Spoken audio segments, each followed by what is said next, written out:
3 जून. परमार्थ कसा साधेल? ज्याच्यापासून माया उत्पन्न झाली त्याला शरण जावं, त्याला शरण जाण्याच्या आड काय येतं ते पाहावं. करतेपणा टाका म्हणजे शरण जाता येते. माझेपणाने मिरविता आणि अभिमान कायम ठेवता मग भगवंताला शरण कसं जाता येईल? आपण संतांच्या दर्शनाला जातो आणि बायकोचे दुखणे बरं व्हावं असं म्हणतो. मग ते दर्शन खरं झालं का? पोराबाळा करता बायको करता संताकडे नका जाऊ. संतांनी नामस्मरण करायला सांगितलं, परंतु मुलगा वाचत नाही असं पाहिलं की आपली रामावरची नामस्मरणावरची श्रद्धा उडते. म्हणजे मी विषयाकरता नाम घेतो असं झालं. विषय सुटावेत असं वाटतं पण ते सुटत नाहीत. याचं कारण आमची बलवत्तर इच्छा नाही. संन्यास घ्यायला निघाला आणि बायको पोरं घेऊन आडवी येते. तिला दूर सारून निघाला पण पुढे मोहात पडून परस्त्री करण्याची वेळ येते.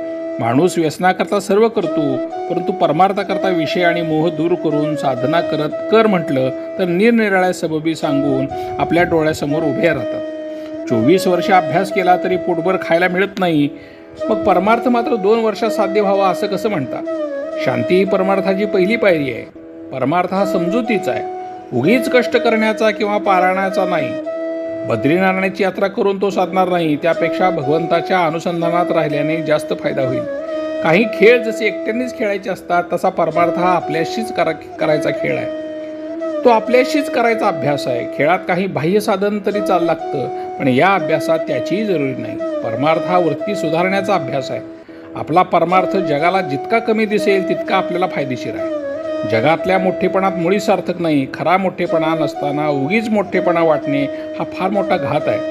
अंतर्यामी स्थिर होणं, स्वस्थता येणं, सावधानता ठेवणं, दगदग सोडणं हाच परमार्थ आहे. सतत आनंद मिळावा यासाठी प्रयत्न करणं याचं नाव परमार्थ. जग काय म्हणेल म्हणून वागणे याचं नाव व्यवहार, आणि भगवंत काय म्हणेल म्हणून याचं वागणं हा परमार्थ आहे. कर्तव्यात भगवंताचं स्मरण हे परमार्थाचं सार आहे.